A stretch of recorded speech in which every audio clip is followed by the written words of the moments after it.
Muy buenas noches. Qué afortunado que pueda en esta noche dirigirme a cada uno de ustedes en el desarrollo de este curso denominado Bases Teóricas del Currículum Nacional, que está orientado a aquellos estudiantes que cursan la licenciatura en educación primaria. Y entonces, precisamente en esa dirección, nos permitimos poder compartir con cada uno de ustedes este programa.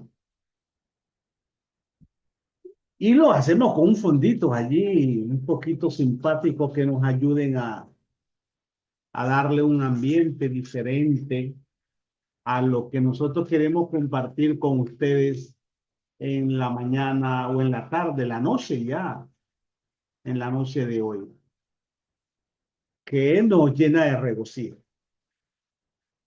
Y en esta oportunidad yo quiero tratar un tema que definitivamente en educación es altamente importante, relevante porque no es un secreto que en la aula de clase el trabajo de los docentes está muy enfocado a enseñar y no desligamos un poco realmente del aprender como el centro del proceso en la cual nos desarrollamos. Y en ese enseñar se constituye en una transmisión de contenidos a lo cual le podíamos llamar, decimos que enseñamos, que transmitimos conocimiento, una teoría con la cual yo no concuerdo y que ya hemos explicado en videos anteriores. Entonces lo que vamos a ver hoy, y les invitamos a que estén con nosotros, lo que vamos a ver hoy es un tema, cómo tratar los contenidos. Para tal efecto, permítanme compartir pantalla para que veamos unas laminillas, una plantilla que quiero compartir con cada uno de ustedes, de tal manera que esto nos ayude a poder desarrollar mejor lo que nosotros pretendemos. Entonces decía que el tema que queremos conversar con usted es la forma de organizar el currículo. Y ese currículo que por tradición de manera cotidiana se le conoce como aquel proceso en la cual la persona eh, recibe la información. Ahora, al momento de mirar esos contenidos, la pregunta es, ¿en qué debemos basarnos? ¿Cuáles son los principios o bajo qué principio nosotros debemos orientarnos al momento de organizar nuestra propuesta de desarrollo de esos contenidos? Porque no puede ser porque me gusta, no puede ser porque un colega me contó, es más, tampoco debe ser porque el programa lo establece, sino que el docente como reflexivo curricular debe tener una forma, una idea de cómo organizar ese currículum. Y cuando hablamos de el currículum, entonces obviamente lo que ocurre es que, ¿qué entendemos nosotros por ese contenido? A mí en lo particular me encanta mucho, lo he trabajado durante varios años, porque creo que ha sido una de las propuestas más claras y que se ha utilizado y se utiliza, yo diría, como referente en nuestra América Latina, que tiene que ver con esa postura que por allá por el año 1993, César Coll planteaba para definir lo que era el contenido, que hoy se constituye en el centro de nuestro proceso, de mi perspectiva de manera equivocada, ¿no? Pero bueno, es la realidad. César Coll decía que el currículum es el conjunto, perdón, en los contenidos, disculpen, contenido es el conjunto de saberes culturales cuya asimilación y aprobación por los alumnos se consideran esencial para su desarrollo. Permítame hacer un alto aquí para poder tratar de entender cuando este autor nos decía que es el conjunto de saberes culturales cuya asimilación y aprobación por los alumnos se consideran esencial para su desarrollo. Y ya le voy a contar la importancia porque de mi perspectiva, obviamente, yo quiero hacer este año. En principio, él dice que es el conjunto de saberes culturales. La cultura es la expresión de la sociedad, ¿sí? Es la expresión de la sociedad. Y esa sociedad construye saberes, saberes que evolucionan en el tiempo. ¿Por qué? Porque la persona, el ser humano, es un ser evolutivo. Cuando se une, forma sociedad. Por lo tanto, la sociedad es evolutiva y esa sociedad evolutiva se manifiesta a través de la cultura, que allí van sus conocimientos, sus tradiciones, por lo tanto, esa cultura también es evolutiva. En síntesis, los contenidos varían en el tiempo. Aquellas verdades, aquellos saberes que tenía la sociedad nuestra, por decir el siglo pasado, por mediados del siglo, no son los mismos contenidos que nosotros tenemos hoy. Muchos han variado por el descubrimiento de la ciencia, por la tecnología y también por la forma de ese conocimiento cotidiano, ese conocimiento empírico que la sociedad a través de la experiencia viene viviendo.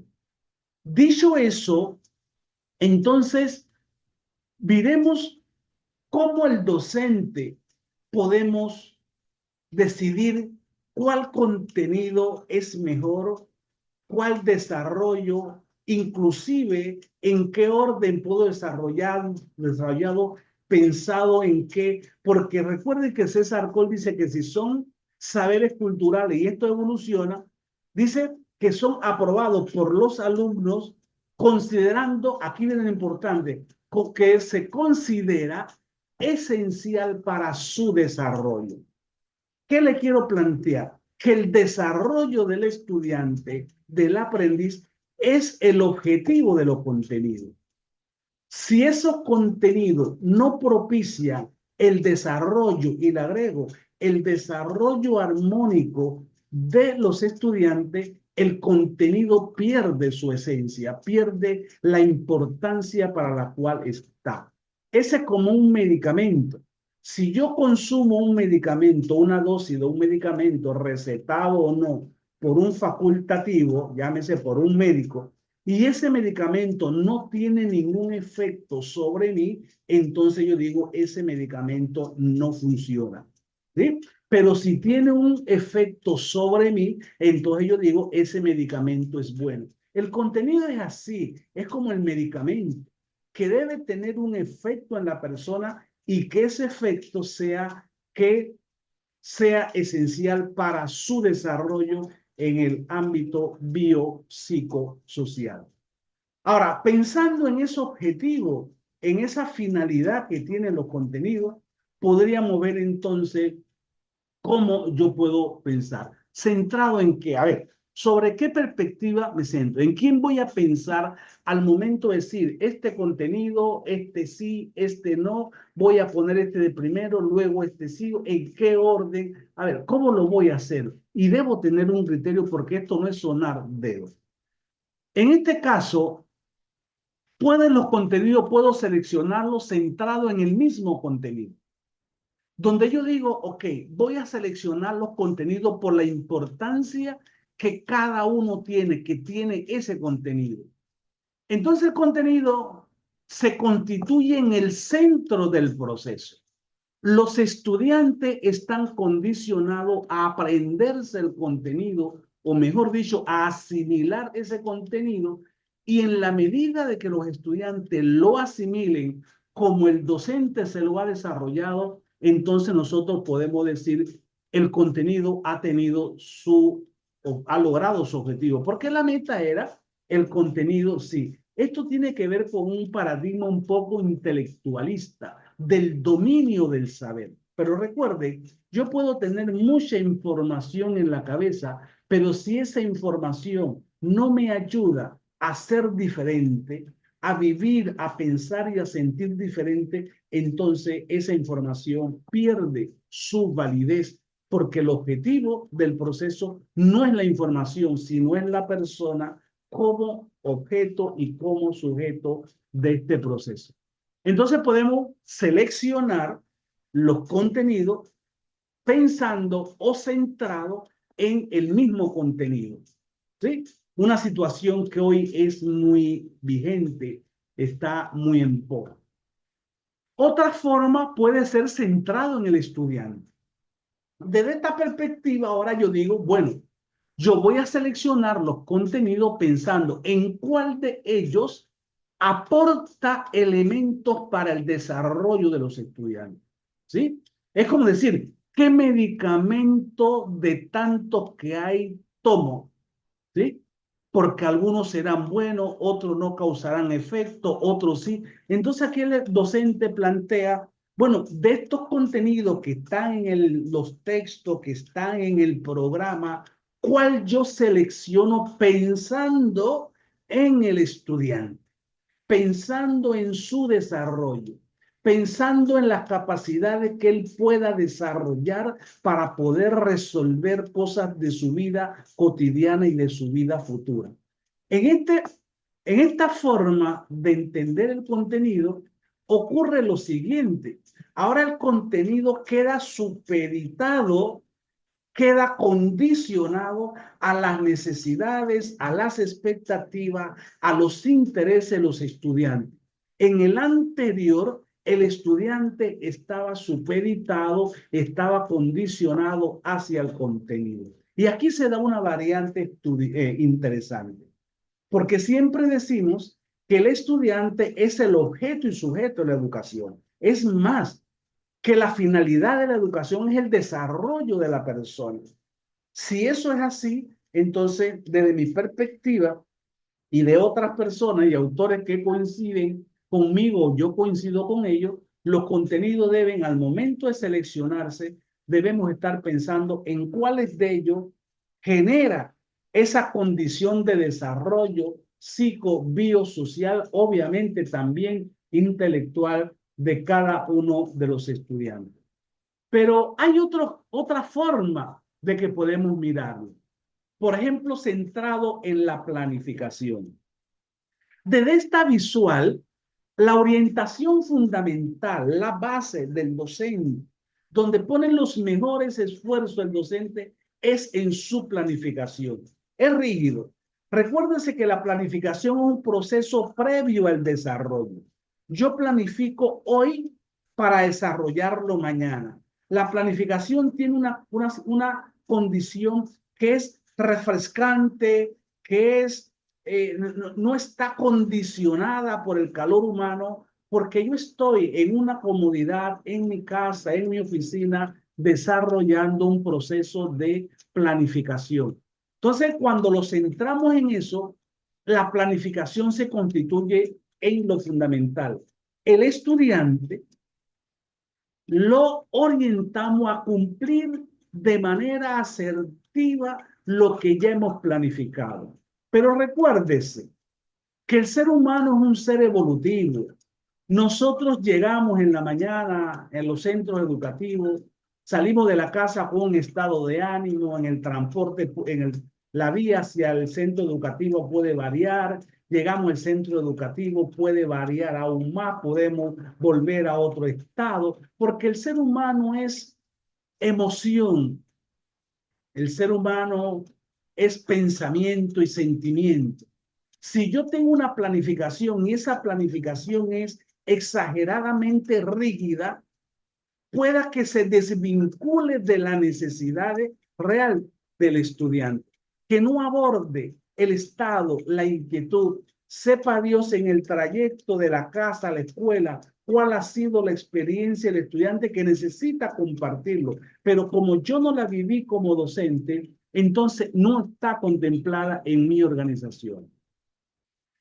De esta forma que le hemos planteado, que tiene que ver con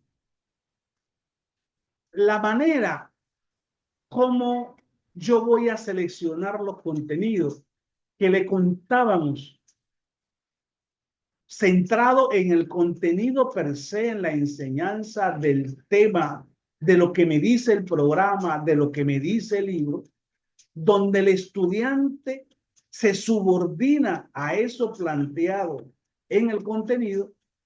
Por otra parte, si nos centramos en las necesidades, expectativas e intereses de los estudiantes, de tal manera que la selección de los contenidos estén pensados de la forma en cómo ellos van a poder aportar a ese desarrollo biopsicosocial del estudiante.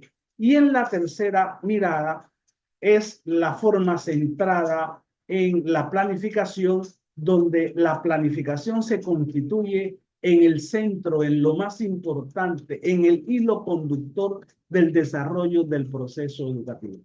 ¿Cómo lo hará usted? Yo no podría decirle cuál es la mejor forma, cuál es la peor, sino que eso tiene que ver cuál es su planteamiento pedagógico, cómo usted entiende el proceso de la educación. Si usted es positivista, si usted es conductista, créalo, que usted va a tomar lo que es el contenido. Si usted es constructivista, usted se va a ir por la corriente de los contenidos en función de la necesidad de los estudiantes. Si usted es un técnico, usted a lo mejor se va a ir por la parte de la planificación. La pregunta es, ¿quién es usted como docente? ¿Qué piensa como docente? ¿Hacia dónde va? ¿Cuál es su propuesta pedagógica? Entonces, eso va a determinar la forma como hacerlo. La idea está en que como docente tomemos una postura.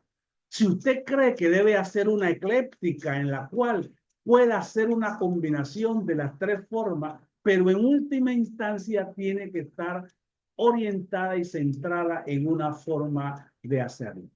En otro momento vamos a seguir con temas que tienen que ver con ese desarrollo, con esa tarea. En este momento le digo, por favor, dele like al video, suscríbase para que le puedan estar llegando y anunciándole cada vez que subimos un video, que en este caso van a ser semanal porque tenemos la rigurosidad del programa de bases teóricas de currículo para la licenciatura en educación primaria y también el desarrollo de clases de maestría, de doctorado, como la semana pasada tuvimos el congreso. Nos vemos en otro video. Gracias por darnos la oportunidad y hasta el siguiente encuentro.